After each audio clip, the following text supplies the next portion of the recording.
أعوذ بالله من الشيطان الرجيم بسم الله الرحمن الرحيم الحمد لله رب العالمين الصلاة والسلام على رسول الله صلى الله عليه وسلم السلام عليكم ورحمة الله وبركاته ودنا يتكبراتشه مسلم وندموچنا اهتوچه እንደምን አደራችሁ እንደምን ዋላችሁ እንደምን አመሻችሁ አልহামዱሊላህ ረቢል ዓለሚን አላህ የተመሰገነ ይሁን በጣም ደህና ነኝ እኔ አልহামዱሊላህ አህለን ቢኩም ወዐለይኩም ሰላም ወራህመቱላሂ ወበረካቱሁ መርሐባ ዛሬ አላህ ፍቃዱ ከሆነ አንድ አነስተኛ ርዕስ ይኖረናል ነገር ግን እጅግ በጣም ወሳኝ አንገብጋቢ የሆነ ርዕስ ነው አላህ የሁላችንንም ልብ ያስተካክለው የተስተካከለ ልብ ምን አይነት ልብ ነው ልባችንን ለማበጀት ለማስተካከልስ ምን ማድረግ አለብን በሚለው ዙሪያ ይሆናል አላህ በሱረቱ ሹዓራ ምዕራፍ 26 ከቁጥር 88 እስከ 89 አባታችን ኢብራሂም አለይሂ ሰላም የተናገረውን በመለኮታዊ ቃሉ አላህ ይነግረናል ለኛ በዚህ ሱረቱ ሹዓራ ቁጥር 26 እስከ 80 ቁጥር 88 እስከ 89 ባለው አዑዙ ቢላሂ ሚነሽ ሸይጣኒር ረጂም يوم لا ينفع مال ولا بنون إلا من أتى الله بقلب سليم إبراهيم عليه السلام جيتاون أملاكون الله سماتسن وغفر خطيئتي يوم الدين ብሎ ነበር ከዚህኛው ቀደም ባለው አያ ላይ ኃጢአቴንም የፍርዱ ቀን ሰዎች ሁሉ ለፍርድ ሚዛን ባንተ ዘንድ በሚሰበሰቡበት ጊዜ ይቅር በለኝ ማረኝ ካለ በኋላ ያ ቀን ማለት يوم لا ينفع مال ولا بنون የሰበሰብናቸው ገንዘቦቻችን እንደዚሁም የወለድናቸው ልጆቻችን የማይጠቅሙበት ቀን ነው ልጆች ስላሉት ከጀሃነም እሳት ወይም ከአላህ ቁጣ መከታ የሚሆኑት የለም ከሀብቱ ከአላህ ቅጣት ማምለጥ የሚችል የለም በዚሁ በዱንያ በሀብቱ አላህ የሚወደውን መልካም ነገር ካልሰራበት በዲን አልእስላም ላይ ጸንተው የሚሞቱ ትውልዶችን ካልወለደ በስተቀር ልጆችና ገንዘብ የማይጠቅምበት ቀን ነው ያ ቀን ኢላ መን አተላህ አላህ ዘንድ የመጣን ሰው እንጂ ቢቀልቢን ሰሊም ሰላማዊ የሆነ ልብ ሽርክ የሌለበት ማዕሲያ የሌለበት ወንጀል ያላደገደገበት የሆነ ንጹህ ልብ ይዞ የመጣ ካልሆነ በስተቀር ልጆችም ሆነ ንብረት የማይጠቅምበት ቀን ላይ ኃጢአቴን ይቅር በለኝ በማለት ኢብራሂም አለይሂ ሰላም ጌታውን ሲለምን ነበር ወላ ትኽዚኒ የውመ ዩብዓሱን ነው አየቱ ወግፊር ኸጢአቲ የሚል አይደለም ሰዎች በሚቀሰቀሱበት ጊዜ አታዋርደኝ ያ ቀን ማለት የውመ ላ የንፈዑ ማሉ ወላ በኑን ሀብትና ልጆች የማይጠቅሙበት ቀን ነው ኢላ መን አተላህ ቢቀልቢን ሰሊም አላህ ዘንድ ሰላማዊ የሆነ ልብ ይዞ የመጣ ብቻ ሲቀር እና አልቀልቡ ሰሊም ቀልቡል ሙእሚን ሰላማዊ ልብ ማለት የሙእሚን ልብ ነው እና ስለዚህ ስለ ሙእሚን ልብ ባህሪ ወይም የተስተካከለ ልብ ለማግኘት ምን ማድረግ አለብን የሚለውን እናያለን ያንን ከማየታችን በፊት ግን መጀመሪያ መግቢያ ላይ አንድ ነጥብ እንድናይ ይፈልጋሉ ለምንድነው ስለ ልብ የምናወራው ወይም ደግሞ ከሌላ ነገር ይልቅ ቅድሚያ ለልብ የተሰጠው ለምንድነው ልብ ያለውን ደረጃ በእስላም እንድንናገር ስለምፈልግ ነው የልብ ስራው ደም መርጨት ብቻ አይደለም ይሄ ሳይንስ የደረሰበት ሳይንስ በምርምር ያገኘው ውጤት እንጂ ሳይንስ ያላገኘው ነገር በጠቅላላ የለም ማለት አይደለም ልብ ደም ይረጫል ማለት ከደም መርጨት ውጪ ሌላ ስራ የለውም ማለት ግን በፍጹም አይደለም ይሄንን ልናውቅ ይገባናል ስለዚህ ልብ በእስላም ውስጥ ልዩ ስፍራ አለው ስለ ልብ ትኩረት ሰጥተን የምንነጋገረው ብዙ ምክንያቶች ስላሉ ነው ከነዚህ ምክንያቶች መካከል አንደኛ አልቀልቡ መውዲዑ ነዘሪላህ ተዓላ አላህ የሚመለከተው ስፍራ መሆኑ ነው አላህ የሚመለከተው ልባችንን መሆኑ ነው ይሄን በተመለከተ ኢማሙ ሙስሊም በዘገቡ ሰሂህ ዘገባ عن أبي هريرة رضي الله عنه قال قال رسول الله صلى الله عليه وسلم يا الله ملكتنيا من دنا يالوت إن الله تعالى لا ينظر إلى صوركم ወአምዋሊኩም አላህ ወደ ቅርጻችሁ ወደ ንብረታችሁም አይመለከትም አሉ። ቦታ የሚሰጠው ለቅርጻችሁ አይደለም፣ ለሰውነት ቅርጽ ወይ ለሰበሰብነው ሀብት ወደ ንብረታችሁ አይደለም። ወላኪን ينظر إلى قلوبكم وأعمالكم ነገር ግን ወደ ልቦቻችሁና ወደ ስራዎቻችሁ ይመለከታል ነው ያሉት። አላህ የሚመለከተው ስፍራ ልብ ነው። ለዚህ ነው ስለ ልብ ማጥናት የሚያስፈልገው። በሰው ማንነት ውስጥ ልዩ ክብር ስፍራ ያለው ትልቁ ነገር ልቡ ነው። አላህ የሚያየውም ልብን ስለሆነ ማለት ነው። እንደውም እጅግ በጣም ክብር ያላቸው ታላላቅ ስጦታዎች የተሰጡት ከሰውነት ብልቶች ውስጥ ማን ነው ቀዳሚው ብልት ቢባል ልብ ነው። የኢማን መቀመጫው ተቅዋ፣ ተወኩል፣ አላህን መፍራት የመሰሉት ሁሉ በልብ ላይ ነው ስፍራቸው። ስለዚህም ልብ ላይ ትኩረት ልናደርግ ይገባል ማለት ነው። ምክንያቱም ልብ በጣም ልዩ ስፍራ ስለሆነ ማለት ነው። ሱረቱል አዕራፍ ቁጥር 26 ላይ ጌታችን ሲናገር ያ በኒ አደም እናንተ የአደም ልጆች ሆይ قد أنزلنا عليكم لباسا ልብስን በእናንተ ላይ አውርደናል ይላል። ይዋሪ ሰዋአቲኩም ሐፍረተ ገላችሁን የሚሸፍንላችሁ የሆነ ልብስን አውርደንላችኋል። ወሪሻ እንዲሁም ጌጥንም ጭምር ሰተናችኋል። ወሊባሱ ተቅዋ አላህን የመፍራት ልብስ ግን ይላል በልብ ያለው ማለት ነው። አላህን የመፍራት ልብስ ግን ذلك خير እርሱ በላጭ ነው የተሻለ ነው የሚለው። እንግዲህ በዚህ አየት መሰረት አላህ ስንት አይነት ልብስን አውርዷል?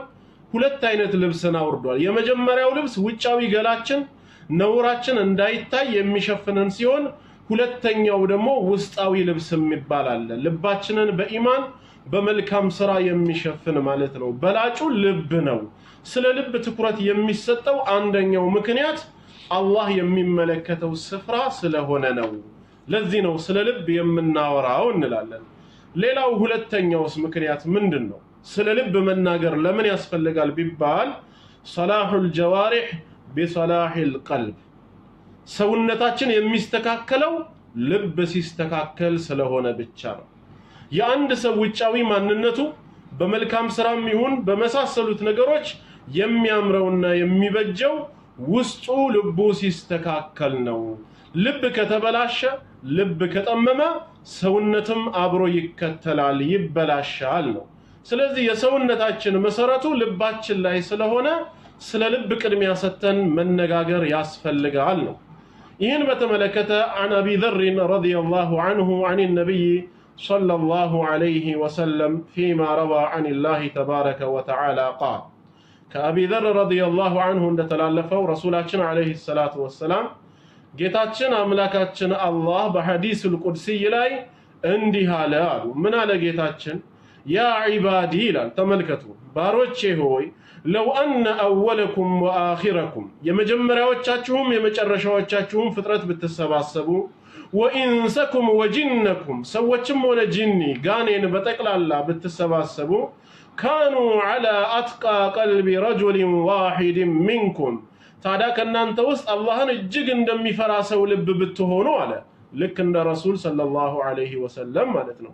ለእያንዳንዱ የሰው ዘር ለእያንዳንዱ ጂኒ የእሳቸው አይነት ልብ ተሰጥቶት እኔን ሁላችሁም ልክ እንደሳቸው ልብ ሆናችሁ ብትፈሩኝ እንኳ ማዛደ ذلك في ملكي شيئا እኔን እንደዚህ መፍራታችሁ እኔ ዘንድ ካለው ንግስና ምንም የሚጨምረው ነገር የለም። የእናንተን ክብር እኔ ዘንድ ከፍ ያደርገዋል እንጂ ልባዊ ፍራቻችሁ እኔ ዘንድ ያላችሁን ደረጃ ከፍ ያደርግላችኋል እንጂ እኔን ከማንነቴ ምንም የሚጨምርልኝ ነገር የለም። በዛው ተቃራኒ የመጀመሪያዎቻችሁም የመጨረሻዎቻችሁም ሰዎችም አጋንንትም ተሰብስባችሁ ካኑ على أفجر قلب رجل واحد ከናንተ ውስጥ አላህን እጅግ እንደሚያምጽ ካዲ ሰው ልብ ብትሆኑ ይላል። ልክ እንደ ፊርዓውን ማለት ነው።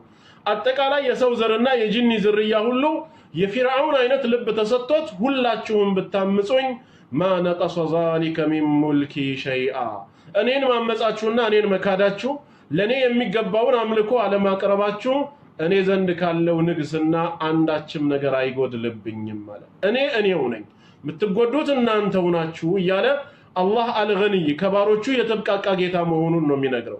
ዒባዳ እሱን አይጠቅመውም እኛን ነው የሚጠቅመን። አመጽና ወንጀል አላህን አይጎዳውም እኛን ነው የሚጎዳን እኔ የተብቃቃሁ ጌታ ነኝ አለ እግረ መንገድ ታዲያ አያይዞ ምንድነው የነገረው ምሳሌነቱን ሲሰጥ አላህን እንደሚፈራ ሰው ልብ ወይንም አላህን እንዳመፀ ሰው ልብ ከሆናችሁ ሲል ልብ ላይ ትኩረት ተደርጓል ማለት ነው አመፀኝነትም ሆነ ታዛዥነት መገለጫው ልብ መሆኑን ያሳየናል ማለት ነው ስለዚህ ልብ ከተስተካከለ አላህን ለማምለክ ከተዘጋጀ ሰውነትም ለዒባዳ ይገራለታል ማለት ነው ልብ ካመፀ አላህን ከማምለክ ከኮራ ሰውነታችንም አላህን መገዛት ይከብደዋል የሰውነት መስተካከል ልብ ሲስተካከል ነው የሰውነት መበላሸት ልብ ሲበላሽ ነው ዋናው መሰረቱ ልብ ከሆነ አሁንም ልብን ማበጀት የሚል ርዕስ ሰተን የምንነጋገረው ለዛ ነው ማለት ነው ይሄ ሁለተኛው ምክንያት ነው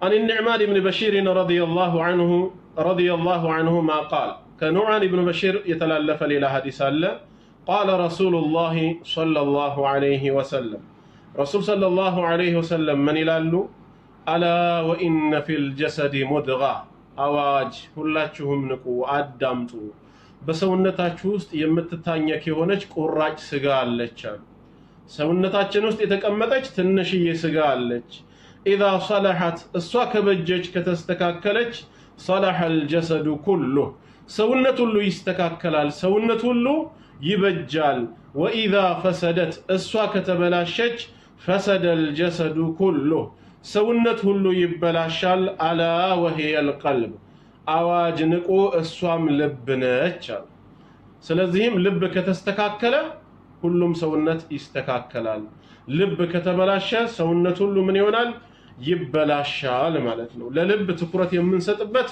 ሌላኛው ምክንያት የሰውነት መስተካከል በልባችን መስተካከል በመሆኑ ነው ሶስተኛው ምክንያትስ ሌላው ምንድነው القلب كثير التقلب ልብ የሚገለባበጥ ስለሆነ ነው የሚያዝ የሚጨበጥ አይደለም ልብ በጣም ተገለባባጭ ነገር ነው ጠዋትና ከሰዓት ማታ አንድ አይነት ልብ የለንም ትላንት ዛሬና ነገ ተመሳሳይ ልብ የለንም በመልካም ነገርም ሆነ በመጥፎ ነገር ልብ በጣም የሚገለባበጥ ነው ተገለባባጭ ነገር ስለሆነ ሁሌም ትኩረት ሰተነው አላህን እገዛ በመጠየቅ ጽናት ላይ ልናሳርፈው ይገባል ነው ይህን በተመለከተም ሐዲስ አለን عن المقداد بن الأسود رضي الله عنه قال كمقداد بن الأسود رضي الله عنه يتلالفው ንግግር ምንድነው قال እንዲህ ይላል لا أقول في رجل خيرا ولا شرا እኔ ስለማንም ሰው ጥሩነትም ሆነ መጥፎነት አልናገርም ማለት ሰውየው ገና በህይወት እያለ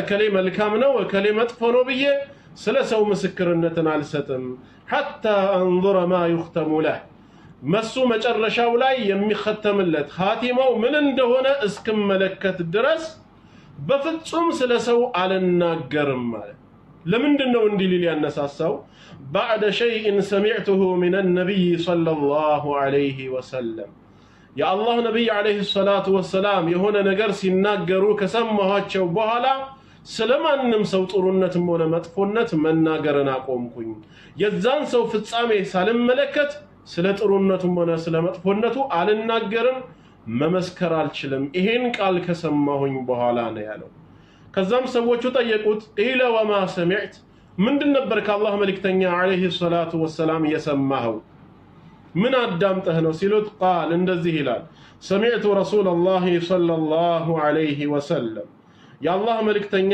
እንደዚህ ሲሉ ሰማኋቸው ይላል ምን አሉ ረሱል አለይሂ ሰላቱ ወሰላም ለቀልቡ ብኒ አደም የአደም ልጅ ልብ የአደም ልጆች የሰዎች ልብ أشد انقلابا من القدر إذا اجتمعت غليا وهاد استلاي ستاد اسات كتاج كميان تكتكو يبلتا يا آدم لجلب يقلبابتها وهو بمفلا ساعات يا دستلاي يالوها كميقلبابتو كمين تكتكو يبلتا يسو لجلب تقلبابات نوالو رسول صلى الله عليه وسلم سلزي ይህንን ንግግር ከሳቸው ከሰማሁ በኋላ ስለማንም ሰው ጥሩነትና መጥፎነት መመስከርን አቆምኩ ይላል ኢማሙ አህመድ በሙስነዳቸው ዘግበውታል ሸይኹል አልባኒ سلسلة الأحاديث الصحيحة ላይ 1772ኛው ላይ صحيح መሆኑን ገልጸዋል ከዚህ በመነሳት ስለማንም ሰው አልናገርም ነው። እናም ሁሌም ዱዓ ማድረግ ያለብን ስጁድ ላይ ብቻ ሳይሆን በሌላም ጊዜ ያ ሙቀሊበል ቁሉብ ثبت قلوبنا على دينك اللهم يا مصرف القلوب صرف قلوبنا على طاعتك ልቦችን እንደፈለክ የምትገለባብጠው ጌታ ሆይ ልባችንን በእስላም ላይ ጽናት ስጠው ልቦችን እንደፈለክ የምታሽከረክር አምላካችን አላህ ሆይ ልባችንን ባንተ ትእዛዝ ላይ አሽከርክርልን እያለን ዱዓ ልናደርግ ነው የሚገባው ልብ እጅግ በጣም ተገለባባጭ የሆነ ነገር ነውና ይሄ ሶስተኛው ምሳሌ ነው ማለት ነው ሌላው አራተኛ ለምንድን ነው ስለ ልብ የምንናገረው ስለ ልባችን መነጋገር ያስፈልገው ቢባል አራተኛው ምክንያታችን አልአዕማሉ ተተፋضሉ بتفاضل ما في القلوب ስራዎች አላህ ዘንድ የሚበላለጡት ልብ ውስጥ ባለው የኢማንና የኢኽላስ የንያ ደረጃ በመሆኑ ነው ስራዎች አላህ ዘንድ ትልቅ ዋጋ የሚኖራቸው በብዛታቸው አይደለም ስራዎቹ ዋጋ የሚኖራቸው በአይነታቸው አይደለም ብዛትና አይነት ራሳቸውን የቻለ ደረጃ አላቸው የፈለገ ቢሆን ከትንሽ ስራ ብዙ ስራ በላጭ ነው የፈለገ ቢሆን ማለት ነው ከአህካሞች ወይም ደግሞ ከአንዳንድ የሸሪዓ ህግጋቶች አቂዳ በላጭ እንደሆነ እናውቃለን ነገር ግን ዋና ማበላለጫው ግን ልብ ላይ ያለው የሰውየው ኢማን የኢኽላሱና የንያው ደረጃ ነው ስራን አላህ ዘንድ ከፍና ዝቅ የሚያደርገው ቅርጹ አይደለም ዋናው ብዛቱ አይደለም አላህ ዘንድ ከፍ የሚያደርገው ወይ ዝቅ የሚያደርገው ልብ ውስጥ ባለው ለጉዳዩ ባለው የኢማን ደረጃ ለጉዳዩ ባለው ፍቅርና ውዴታ ኢኽላስና ንያ መጠን ነው ለምሳሌ ሁለት ሰዎች ሰላት ላይ ይቆማሉ ከኢማሙ ኋላ ሁሉም አላሁ አክበር ብሎ ማእሙመን ብሎ ጀማዓ እየተሰገደ ነው 1000 ጀማዓ ሊኖር ይችላል ከኢማሙ ኋላ የሚሰግዱት ነገር ግን አንድ ሰላትን ከኢማሙ እኩል ጀምረው ከኢማሙ ጋር እኩል የጨረሱ ሰዎች ሆነው በሰላታቸው መካከል ግን ሰማይና ከምድር ሰማይ ከምድር ከሚራራቀው የበለጠ አላህ ዘንድ የሚራራቁ አሉ እኩል ነው ሰላቱን የሰገዱት እኩል ጀምረው ጨርሻዋል አላህ ዘንድ መቅቡልነቱ ግን ሰማይና ምድር ከሚራራቀው በላይ የተራራቀ አጅር ያላቸው አሉ ምንድነው ሰበቡ ሲባል አንደኛው ፊቱ ብቻ አይደለም ወደ ቂብላ ይዞረው ልቡም ጭምር ነው ወደ አላህ ይዞረው የሚቀራቸውን ያስተነትናል የሚዘክራቸውን ዚክሮችም ልቡን ሰጥቶ ያዳምጣል ራሱ ይሄኛው ግን አካሉ ብቻ ነው ወደ ቂብላ ይዞረው ልቡ ሌላ ቦታ ነው ያለው ፕሮግራም የተደረጉ አያቶችን ነው በመላሱ የሚያነበንባቸው ስለዚህ ልቡም ጭምር ወደ ቂብላ ዞሮ የሚሰግድ ሰውና ልቡ ሌላ ቦታ ያለ ሰው እኩል አይደለም ግን ከኢማሙ እኩል ጀምረው እኩል ጨርሰዋል አላህ ዘንድ ከፍና ዝቅ ሊያደርገው የሚችለው የልብ ደረጃ ነው ለዚህ ነው ስለ ልባችን ትኩረት ሰጥተን መማር አለብን የምንለው ይሄን በተመለከተ ዑቅበት ኢብኑ ዓሚር ረዲየላሁ ዐንሁ ያስተላለፈልን አንድ ሐዲስ አለ ረሱል አለይሂ ሰላቱ ወሰለም ምን ይላሉ ما من مسلم يتوضأ إلالو عندم وضوء يميارق مسلم يلم فيحسن وضوءنا سمرو يميادرق ثم يقوم فيصلي ركعتين كالزنب ولا تنستو لقيتاو هلت ركعتين لمسجد يميقوم مالتنو مقبل عليهما بقلبه ووجهه بفيتو بتشاسايهون بلبوم تمر ودا الله يتكتاتشهونو لالله هلت ركعة يميسجد مسلم يلم إلا وجبت له الجنة بس دي صلاته بتاع جنة واجب بتهونبت انجي جنة مقبات قد بيهونبت انجي ይሄንን ሰላት የሚሰግድ ሙስሊም የለም ምን ማለት ነው ውዱእ አድርጎ ሁለት ረካዓተይን ለአላህ ልቡንም ጭምር ሰጥቶ በስነ ስርዓት ሰገደ ማለት ጀነት መግባት ግድ ሆነ ማለት ነው ስለዚህ ልብንም ጭምር መቆጣጠር እጅግ በጣም አስፈላጊ ነው ስለ ልብ የምንናገርበት ሰበቡ ከዚህ በመነሳት ነው ብዙ ምክንያቶችን ማቅረብ ይቻላል ለዛሬ እነዚህን አራት ምክንያቶች ብቻ ላቁምና ወደ ጉዳያችን እንግባ ኢስላሁል ቁሉብ ልቦችን ማበጀት ልብን ማስተካከል ለምን አስፈለገ ቢባል ቢያንስ ላየናቸው አራት ምክንያቶች ልብ ላይ ትኩረት ልንሰጥ ያስፈልጋል ነው አሁን ወደ ገደለው እንገባለን ምን ነጥቦች ናቸው የሚጠቅሙን ልባችን ለአላህ ታዛዥ እንዲሆን በኢማን የተሞላ እንዲሆን ምን ነገሮች ናቸው የሚበጁን አላህ ሰምተው ከሚጠቀሙ ባሮች ያድርገን ዝም ብለን የኢንፎርሜሽን ሰው ብቻ ሳይሆን የተግባር ሰው መሆን አለብን ከነዚህ ምክንያቶች መካከል አንዱ ምንድነው አልኢቅባሉ ዐለ አልሐቅ ፊትን ወይም ልብን ወደ እውነት ማዞር እውነት ከመጣ እውነትን መቀበል ልባችንን ፊታችንን ወደ እውነት ማዞር ለልብ መስተካከል አይነተኛ ሚና ነው ይሄ አንደኛው ነው ጌታችን አላህ እንደዚህ ይላል ሱረቱ ዙመር ቁጥር 17 እስከ 18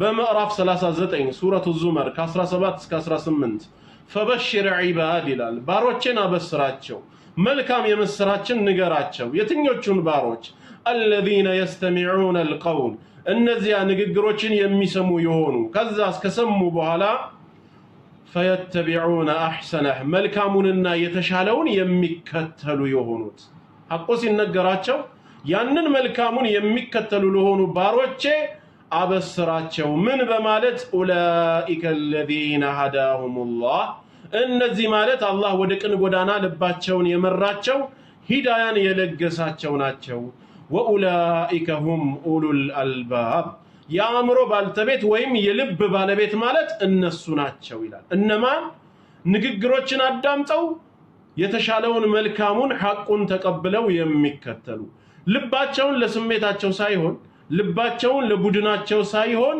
ለሐቅ ያስገዙ ሰዎች አላህ ሂዳያ እንደሰጣቸው በራሱ ማረጋገጫ ነው ስለዚህ ሐቅን በሐቅነቱ መቀበል ልብን ወደ ሐቅ ማዞር ለልብ መስተካከል አይነተኛ ምክንያት ነው የከሃዲያን ልብ ግን ከዚህ ተቃራኒ በሽተኛ ስለሆነ ሁሌም ከሐቅ የሸሹ ሆነው ነው የምታገኛቸው መሃይም ይሆኑና በዛው ሳይመሩ ሂዳያን ሳያገኙ ይቀራሉ አላህም እንዳለው ሱረቱል አንዓም ምዕራፍ 6 ቁጥር 44 ላይ وما تأتيهم من آية من آيات ربهم ከጌታ አንቀጾች ወይንም ከተአምራቶቹ አንዲትም አትመጣላቸውም إلا كانوا عنها معرضين ከሚነበብላቸው አንቀጽ ወይ ከሚያዩት ተአምር ችላ ብለው የሸሹ የዞሩ ቢሆኑ እንጂ ይላል ይሄ ልባቸው የታመሙ የበሽተኛ ሰዎች ልብ መገለጫ ነው ቀልባቸው የተስተካከለ ሰዎች ግን ሐቅን ይቀበላሉ ማለት ነው ይሄ አንደኛው ቀልቡ የተስተካከለ ሰው መለያ ባህሪ ነው ሁለተኛ حب الحق وانشراح الصدر للإسلام حقን መውደድ ልብን ወይም ደረትን እስላምን ለመማር ዝግጁ ሆኖ ማስፋት ሐቅን የሚያፈቅርና የሚወድ ሰው ልቡን ለኢስላም ትምህርት የሚያሰፋ ሰው አላህ የተስተካከለ ልብ እንደሰጠው ምልክት ነው ምክንያቱም ቀልቡ ሰላምተኛ የሆነ ቀልበን ሰሊም ያለው ሰው ሐቅን ይወዳል እስላምን ለመማር ልቡን ለእውነት ምን ያደርጋል ያሰፋል ማለት ነው በሽተኛ ልብ ግን በተቃራኒው ሐቅን ይጠላል እስላምን ለመማር ልቡ ይጠብበታል በዚህም ሰበብ የአላህን ሂዳያ ይነፈጋል ማለት ነው አላህ በሱረቱል አንዓም ላይ ነግሮናል በምዕራፍ 6 ቁጥር 125 ላይ ምዕራፍ 6 ቁጥር 125 ላይ አላህ ምን ይላል فمن يريد الله أن يهديه الله لمراو يفلقون سو ይላል ሂዳያን ሊለግሰው የፈለገውን ሰው يشرح صدره للإسلام ልቡን ደረቱን ለእስልምና ያሰፋለታል ይላል እስላምን ለመማር የሰፋ ልብ ካላችሁ አላህ ኸይር ፈልጎላችኋል ማለት ነው አላህ ይወፍቀን ልቡን ለኢስላም ያሰፋለታል ومن يريد أن يضله በኃጢአቱ በወንጀሉ ሰበብ ሊያጠመው የፈለገውን ደግሞ አላህ ልቡን ሊዘጋበት ሊያጠመው የፈለገውን ሰው يجعل صدره ضيقا ደረቱን ጠባብ ያደርግበታል حرجا ቸጋራ ያረጋዋል كأنما يسعد في السماء ልክ ወደ ሰማይ ያለ መሰላል ለመውጣት እንደሚታገል ሰው ይላል መሰላል ሳይኖር ወደ ላይ ለመውጣት የሚታገል ሰው ምንድነው የሚሆነው አይችልም ይወድቃል ይፈጠፈጣል ይልቁኑ የመተንፈሻ እንትኑም ያጥራል ማለት ነው ልክ እንደዛው አንድ ሰው ወደ ላይ በወጣ ቁጥር የኦክሲጅን እጥረት እንደሚያጋጥመው ሁላ ወደ ላይ በወጣ ቁጥር ትንፋሽ እጥረት እንደሚያጋጥመው ሁላ አላህ የሂዳያ በርን ከዘጋበት በኃጢያቱ ሰበብ ሐቅን የመቀበሉ ሁኔታ ያከትምለትና ልቡ ጠባብና ቸጋራ ይሆናል አላህ የተስተካከለ ልብ የሰጠው ግን ሁሌም ለኢስላም ልቡ የሰፋ ነው ሐቅን ያፈቅራል ሐቅን ይወዳል ነገር ግን በሽተኛ ልብ ያለው ሐቅን ይጠላል ይህም በሱረቱል ሙእሚኑን 23ኛ ሱራ አንቀጽ 7 ላይ እንደተነገረው በል ጃአሁም ቢልሐቅ ይልቁኑ እነሱ እውነቱ መጥቶላቸው ነበር ይላል መልእክተኛው እውነቱን ይዞላቸው መጣ ወአክثرهم للحق كارهون አብዛኛዎቻቸው ግን እነሱ ለመጣላቸው እውነት ጠዮች በመሆናቸው ነው ይላል። ሐቅን አልተቀበሉም፣ ጠዮች ነው የሆኑት። በዚህም ሰበብ ለጥመት ተዘጋጁ ማለት ነው። ቀልቡ የተስተካከለ ሰው ግን ልቡ ለኢስላም እንደሰፋ ነው። ሁሌ ሐቅን መቀበልም ይወዳል ማለት ነው። ሶስተኛ ቀልቡ የተስተካከለው ሰው ምን አይነት መለያ ባህሪ ያለው? ኢጃበቱ ዳዕወት الإيمان وحب الازدياد منه ወደ ኢማን የሚጣሩ ሰዎችን ይቀበላል። ኢማኑ እንዲያድግለት ኢማኑ እንዲጨምርለት ዝግጁ ይሆናል ማለት ነው። ወደ ኢማን ጥሪ የሚያደርጉ ሰዎችን ይቀበላቸዋል። ኢማኑም ከፍ እንዲልለት ጉጉቱ ይጨምራል። ይሄ ለልቡ መስተካከል አይነተኛ መፍትሄ ነው፣ ምልክት ነው። ሱረቱ አሊ ኢምራን ማዕራፍ 3 ቁጥር 193 ላይ ጌታችን እንደተናገረው ምን ይላሉ? ቀልባቸው የተስተካከለ ኡሉል አልባብ የአእምሮ ባልተቤቶች ረበና ጌታችን ሆይ ይላሉ። ተመልከቱ ምን እንደሚሉ ኢነና ሰሚዕና ሙናዲያን እኛ ሰባኪን ሰማነው አሉ። አንድ ተጣሪን አንድ ሰባኪን አዳመጥነው። ዩናዲ ሊልኢማን ወደ ኢማን ጎዳና ሲጣራ ወደ ኢማን መንገድ ሲሰብክ ሰማነው። ምን በማለት አን አሚኑ ቢረቢኩም በጌታችሁ በአላህ እመኑ በማለት ሲጣራና ሲሰብከን ሰማን። ሰምተንም እምቢ አላልንም። ፈአመና ተቀበልነው፣ አመን። ስለዚህም ረበና ጌታችን ሆይ ፈግፊር ለና ዙኑበና ወንጀላችንን ከኛ ማረልን፣ ወከፍር ዐና ሰይአቲና ኃጢአቶቻችንም ከላያችን ላይ አብስልን፣ ወተወፈና መዐል አብራር ከደጋግ ባሮችህም ጋር በመግደል አጎራብተን ከመልካም ሰዎች ጋር ግደለን ይላሉ። እነማን? ልባቸው የተስተካከሉ ሰዎች ስለ አላህ የሚነግራቸውን ስለ ኢማን የሚያስተምራቸውን ሰው ያዳምጣሉ፣ ይቀበላሉ። ስለዚህም ኢማናቸው እንዲያድግላቸው ጉጉት ካላቸው ወደ ኢማን ጥሪ የሚያደርጉ ዳዒዎችንና ዑለማዎችን በልበ ሰፊነት የሚያዳምጡ ከሆነ ልባቸው ለመስተካከሉ አይነተኛ መፍትሄ ነው ማለት ነው። በእርግጥም ልባቸው ተስተካክሏል ነው። ሁልጊዜም ደግሞ ኢማን እንዲጨምርለት ነው ሙእሚን የሚጓጓው። ይህም ሱረቱ ተውባ ቁጥር 124 እስከ 125 ስለ መናፍቃን ጌታችን አላህ ሲናገር ምን ይላል?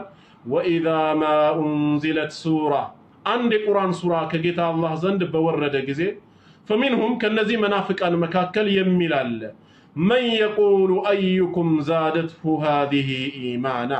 እስቲ ከእናንተ መካከል አሁን የወረደው የቁርአን ሱራ ኢማን የጨመረለት ማን ነው ይላሉ፣ ይቀልዳሉ፣ ያላግጣሉ መናፍቃኖች። አላህ ግን ምን አለ?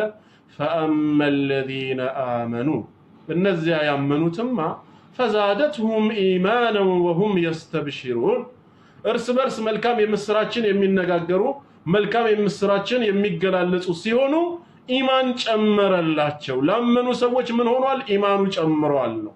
وأما الذين في قلوبهم እነዚያ ልቦቻቸው ግን በውስጣቸው መረዱን በሽታ ያለባቸው ንፍቅና ማለት ነው ያለባቸው ፈዛደትሁም ሪጅሰን ኢላ ሪጅሲሂም በርክሰታቸው ላይ እርክሰትን ጨመረባቸው። በክህደታቸው ላይ ክህደትን ነው።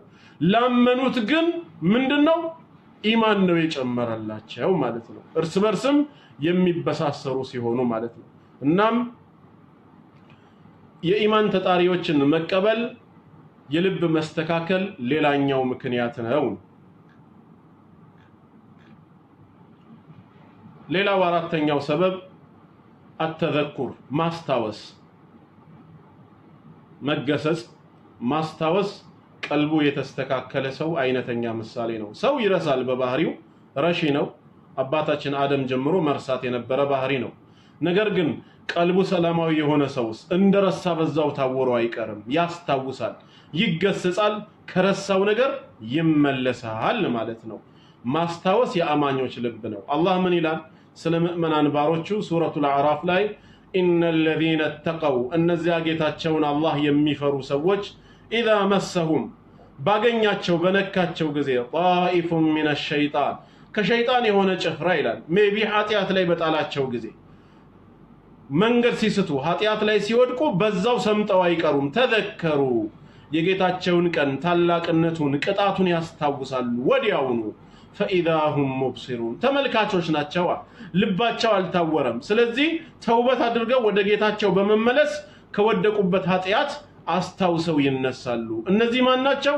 ኢማን ያላቸው ጌታቸውን አላህ የሚፈሩ ሰዎች ምንድናቸው? ልቦች ናቸው። ለዚህ ነው በሸሪዓችንም ማስታወስ የተደነገገው። ሱረቱ ዛሪያት ላይ ወዘክር ነው ያለው። አስታውስ፣ ገስጽ። ፈኢነ ዚክራ ተንፈዑል ሙእሚኒን። ማስታወስ ሁሌ ሙእሚንን ይጠቅማል ነው። አማኝን ስለሚጠቅም ወንድምና እህቶች መተዋወስ አለባቸው። ፈዘክር ኢን ነፈዐት ዚክራ። አስታውስ፣ ማስታወስ ጠቃሚ ነች። ጠቃሚ በሆነበት ስፍራ ሁሉ ላይ ገስጽ። ሰየዘከሩ መን የኽሻ። አላህን የሚፈራ ሰው ይገሰጻል። ባንተ ማስታወስ ይመከራል። ወየተጀነቡሀል አሽቃ። ሁሌም ከማስታወስ የሚሸሸው ማን ነው? እድለቢስ ነው። ሸቅዩ እድለቢሱ ግን ይርቃታል። አለዚ የስለ ናር አልኩብራ። ታላቂቷን እሳት ጀሃነምን የሚገባት የሆነው ይላል። አላህ ይጠብቀን እሳት ከመግባት። ثم لا يموت فيها ولا يحيا። ገብቶም ሰላም አይሆን ወይ ህያው ሆኖ አይኖር ወይ ሞቶ አይገላገለው። ሁሌ እንደተሰቃየ ነው የሚኖረው። ስለዚህም ማስታወስ ቀልቡ የተስተካከለ ሰው መለያ ባህሪ ነው። ገፍላ ውስጥ እንዳንገባ ከገፍላ መውጣት አለብን። ለዚህም አላህ ምን አለ? ወአንዚርሁም፣ አስጠንቅቃቸው፣ የውመል ሐስረቲ፣ የቁጭቷን ቀን። ቁጭት የማይጠቅምበት ነገር ግን ሰዎች የሚቆጩበት የሆነው ቀን ከመምጣቱ በፊት ገስጻቸው፣ አስታውሳቸው፣ አስጠንቅቅ። ኢዝ ቁድየል አምር፣ ነገሩ ሁላ ከተወሰነ በኋላ ወሁም ፊ ገፍለቲን፣ እነሱ ገና በዱንያ በዝንጋቴ ላይ ሆነው ወሁም ላ ዩእሚኑን፣ በእኛ ጌትነት ሳያምኑ አለ የኔን ጌትነት ሳይቀበሉ ወደ እኔ ከመምጣታቸው በፊት አስታውሳቸው፣ ገስጻቸው፣ እዛው ዝንጋቴ ላይ ሆነው እኔን እንዳይገናኙኝ እያለ ነው። ከዘነጋንበት ቦታ ልንነቃ ልናስታውስ ይገባናል ነው። አምስተኛ ቀልቡ የተስተካከለ ሰው ምንድነው መለያው ሲባል አልየቂን፣ በእምነቱ እርግጠኛ ነው፣ ጥርጣሬ የለበትም፣ ተረጋግቶ ነው የሚኖረው። በአላህ ጌትነት፣ በረሱል ሰለላሁ ዐለይሂ ወሰለም ነብይነት፣ በኢስላም ሃይማኖትነት ልቡ የተደላደለ ነው፣ ምንም ሸክ የለበትም። በዚህ እምነቱ የቂን ላይ የደረሰ ሰው ልቡ ተስተካክሏል ማለት ነው። ጥርጣሬ ያለበት የሚዋልል ከሆነ ልቡ በሽተኛ ነው፣ መታከም አለበት ዓሊሞች ጋር በመቅረብ ማለት ነው። ሹብሃቱን በማስወገድ ወደ የቂን መድረስ አለበት። ምክንያቱም አላህ ምን ይላል? ኢነ ፊስ ሰማዋቲ ወልአርድ ይላል። በሰማይና ምድር አፈጣጠር ለሚያስተነትን ሰው ለአያቲን ምልክቶች ናቸው፣ ሊልሙእሚኒን ለሚያምኑ ሰዎች አለ። ዝም ብለን በንግግር ብቻ አይደለም፣ ባስተውሎት ሰማይን ያለ ባላ ምድርን ያለ ካዝማ ያቆምኮ ጌታችን ወይ እንላለን። እንዴት ነው ሰማይ ቢገይሪ አመዲን ተረውና፣ ምንም የምታዩት የሆነ ምሰሶ ሳይኖረው አቁሚያታለሁ ይላል። ለሚያስተነትን ሰው ለአላህ አምላክነት ማስረጃ ነው። ይሄን የሚያህል ግዙፍ ፍጥረት ምድርን የከበበ የሆነ ሰማይ ምንም ምሰሶ ሳይኖረው እንዴት ሊቆም ቻለ? ህዋ ላይ ማን ነው ወጥሮ የያዘው? ባላ ተወስኗል እንደዛ ጋር። ምድርንስ ካዝማ የላትም። ምድርም እንደዚሁ በሮቴሽን እና በኢቮሉሽን ሲስተም አለች። ማን ነው ይሄን ስርዓት ያበጀው? ወይስ ከታች አንድ በሬ ተሸክሟታል? በሬው አንዳንድ ጊዜ ሲያስነጥስ እርዝኩክ የመሬት መንቀጥቀጥ ይከሰታል እንደሚሉ ሰዎች እንደዛ ልንል ነው? አይደለም። ወሚን አያቲሂ አን ተቁመ ሰማዋቱ ወልአርዱ ቢአምሪሂ እንዳለው በቁርአን ላይ ሱረቱ ሉቅማን ሰማያትና ምድር በኔ ትእዛዝ ቀጥ ማለታቸው መቆማቸው ከተአምራቶቼ ነው ያለው። ስለዚህ በሰማይና ምድር አፈጣጠር ለሚያስተነትን ሰው ምንድነው? ለአማኞች ምልክት ነው። ቀዳዳ የለባትም ሰማይ እንዴት እንደተሰራች ማለት ነው። ወፊ ኸልቂኩም አለ ቀጠለና እናንተንም መፍጠሩ ራሱ እንዴት እንደተፈጠረን ማህፀን ውስጥ የነበረውን ላይፍ ያ ፈሳሽ የሆነ ስፐርም ሴል ዝልግልግ ውሃ 3 ኪሎ ግራም የሚመስል የሰው ቅርጽ ይዞ ሲወጣ እንዴት እንደተፈጠረን ካየን ወማ የቡሱ ሚን ዳባ በምድር ላይ ደግሞ ከየተንቀሳቃሽ ከአይነቱ መበተኔ ይላል ጌታ አላህ። እንስሳውን፣ እጽዋቱን፣ ነፍሳቱን፣ በራሪውን፣ ተሳቢዎችን ስንመለከታቸው በየአይነቱ ሁሉንም ነገር ስናይ ይሄን ሁሉ ለሚያስተነትን ሰው አያት ምልክቶች ናቸው። ለቀውሚ ዩቂኑን እርግጥ ለሚሉ ሰዎች የቂን ለሚሉት ታላቅ ምልክት ነው የሚለው። በእነዚህ እንኳን የሚያስተነትን ሰው እርግጠኛ መሆን ይችላል። ሁሌም በጥርጣሬ ውስጥ ግን ያለው ቀልቡ በሽተኛ የሆነ ሰው ነው። እንደዚህ አይነቱ በልሁም ፊ ሸክ የልዓቡን እንዳለው በጥርጣሬያቸው የሚዋልሉ የሚዋዥቁ ናቸው ነው የሚለው። እንደዚህ አይነቱ ሰዎች መቼ ነው ታዲያ የሚያውቁት የቂንን? የቂያም ቀን ነው፣ ዱንያ ላይ አይደለም። ምን ይላል ጌታ አላህ ስለነሱ? ወለው ተራ ኢዚል ሙጅሪሙነ ናኪሱ ሩኡሲሂም፣ ከሃዲያንን አንገታቸውን ያቀረቀሩ ሆነው ብታያቸው ይላል የቂያም ቀን ራሳቸውን ዝቅ አድርገው አንገታቸውን የደፈኑ አንገታቸውን የደፉ ሆነው ስታይ عند ربهم ጌታቸው ዘንድ በሚመጡ ጊዜ ምን ይላሉ ረበና ጌታችን አላህ ሆይ አብሰርና ሁሉን ነገር አሁን አይተናል ወሰሚዕና ሰምተናል ስለዚህ እርግጠኛ ስለሆነን ፈርጅዕና አንዴ ወደ ዱንያ መልሰን نعمل صالحا صالح ጥሩ ስራ ሰርተን ወደ አንተ እንመለስ ኢና ሙቂኑን እርግጠኞች ሆነናልና ይላሉ ግን አይጠቅምም ቅጣትን ካዩ በኋላ ይሄን መናገር ዛሬ በዱንያ እርግጠኛ ሆኖ መሄድ ያስፈልጋል ስለዚህም በጌታችን አላህ ጌትነት በሳቸው ነብይነት በእስላም ሃይማኖትነት ምንም ጥርጥር ሊገባን አይገባም ከአላህ ሌላ ጌታ የለም ከረሱል ሰለላሁ ዐለይሂ ወሰለም በኋላ ነብይም ሆነ መልእክተኛ የለም ከእስላም ውጪ አላህ ዘንድ ተቀባይነት ያለው ምንም ሃይማኖት የለም በዚህ እርግጠኛ ልንሆን ይገባል የቂን ልቡ የተስተካከለ ሰው መለያ ባህሪ ነው ስድስተኛው ደግሞ ሌላው ሊኑል ቁሉብ ሊዚክሪላህ አላህን ለማውሳት አላህን ለመዘከር ቀልባችን መርጠብ አለበት ረሱል ሰለላሁ ዐለይሂ ወሰለም መላስህ ሁሌም አላህን ከመዘከር እንዳይወገድ ብለው መክረውን አይደለ ቀልቡ የተስተካከለ ሰው ምንድነው መለያው ቢባል አላህን ይዘክራል በልቡም በመላሱም ዚክር ላይ ጎበዞች መሆን አለብን ብዙ ፍሪ ታይሞች አሉብን በእነዚህ ብዙ ፍሪ ታይሞች የአላህን ታላቅነት ሱብሃንአላህ ወልሐምዱሊላህ ወላ ኢላሃ ኢላላህ ወላሁ አክበር አስተግፊሩላህ ወአቱቡ ኢለይህ ሱብሃንአላህ ወቢሐምዲሂ እንዲሁም ሱብሃንአላህ ወቢሐምዲሂ ሱብሃንአላሂል ዐዚም አስተግፊሩላህ አልዐዚም الذي لا اله الا هو الحي القيوم واتوب اليه የመሳሰሉ ነገሮችን እያነሳን ጌታችንን ልንዘክረው ይገባል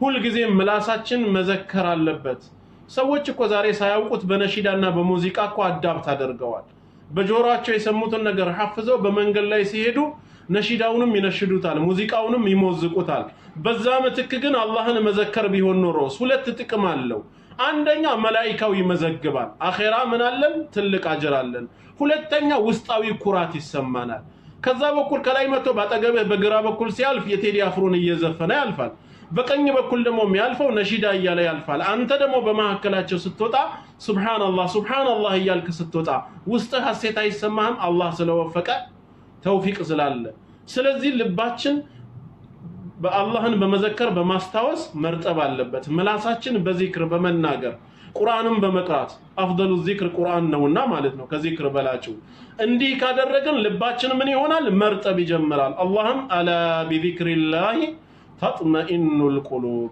አዋጅ ንቁ እኔን በማስታወስ እኔን በመዘከር ልባችሁ ይረጋጋል ያለው የተስተካከለ ልብ የተረጋጋ ልብ እኔን በመዘከር ነው አላህን የረሳ ልብ በፍጹም ሰላማዊ አይሆንም ሁሌም እንደጨነቀው ነው የሚኖረው ስለዚህም ቀልባችንን ጌታችንን አላህን በመዘከር ሁሌም ምን ማድረግ አለብን ልናረጥበው ይገባል ቁርአን እየቀራን ዚክሮችን እያል ማስለመድ አለብን ሃናን ጀማል ነሺዳ ክልክል ነው አላልኩም በላጭ ስለሆነው ነገር እየነገርኩሽ ነው አንቺ በነሺዳ የምታጠፊውን ጊዜ አላህን በመዘከር ቁርአን በመቅራት ብታጠፊው ሰማይና ምድር ናቸው አይገናኙም ነሺዳ መሆን የሚችለው ነገር እንኳን ሆነ ቢባል ሙባህ ነው በቃ ተፈቀደ ነው ዚክር መዘከር ግን ሙባህ አይደለም ኢማ ሱነቱን ወኢማ ዋጅቡን ተወዳይ ሱና ይሆናል እንዲሁም ዋጅብ ይሆንልሻል ማለት ነው ሱናውንም ብትፈጽሚ ያጅራለሽ ዋጅቡንም ብትፈጽሚ ያጅራለሽ ነው ስለ አንድ በላጭ ስለሆነ ነገር መናገር ሌላውን ማንቋሸሽ ተደርጎ መወሰድ የለበትም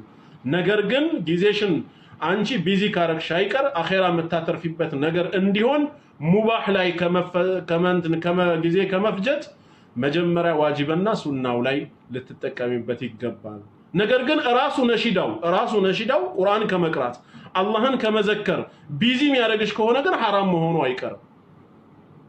መሆኑ አይቀርም ጊዜሽን ተሻምቶ ቁርአን እንዳትቀሪ ካደረገሽ ጊዜሽን ተሻምቶ ዚክር እንድታደርጊ ካላደረገ ዚክር ካልፈቀደልሽ በሱ ቢዚ የምታደርጊ ከሆነ ያስጠይቅሻል አላህ ቃሉን ያወረደው እንድናነበው ነው ረሱል ሰለላሁ ዐለይሂ ወሰለም ዚክር ያስተማሩን ጌታችንን እንድንዘከር ነው ስለዚህ ስለ አንድ ነገር ታላቅነት መናገር ሌላውን حرام ነው ማለት አይደለም ቅድሚያ ለሚገባው ግን ቅድሚያ መስጠት አለብን ለምሳሌ ስለ ወተት ጥቅም እናወራለን ወተት ብናበዛ ብንጠጣ ጥሩ ነው ያ ማለት ግን ለስላሳ حرام ነው ማለት አይደለም ወተት ግን ይበልጣል ነው ረሱል ሰለላሁ ዐለይሂ ወሰለም ወተት ሲሆን اللهم زدني እንዳሉት ማለት ነው እኛም ጨምርልን እንላለን ነው እና አሁን እዚህ ቦታ ላይ ስለ ነሺዳና ስለ ዘፈን ላወራ ስለፈለኩ ሳይሆን ቅድሚያ ልንሰጠው የሚገባው ምን እንደሆነ ነው መናገር ያለብን ስለዚህ ጊዜያችንን በሙዚቃ አይደለም ልናጠፋ የሚገባው ወይም ደግሞ በነሺዳ አይደለም እንዘክር እናስለምድ ነው መላሳችን ለተወሰነ ቀናት ዚክሩን ከለመደ የኛ ሙዚቃችን ሆኗል ማለት ነው በቃ ሰዎች በራሳቸው ሙዚቃ ሲዝናኑ እኛ ጌታችንን በመዘከር አጅርንም ንያችንን አስተካክለን እንዘክር ለማለት ነው ጀዛኩሙላሁ ኸይረል ጀዛ አላህ ሰምቶ የሚጠቀሙ ባሮች ያድርገን የዛሬውን እዚህ ላይ ላብቀው ወሰላሙ አለይኩም ወራህመቱላሂ ወበረካቱሁ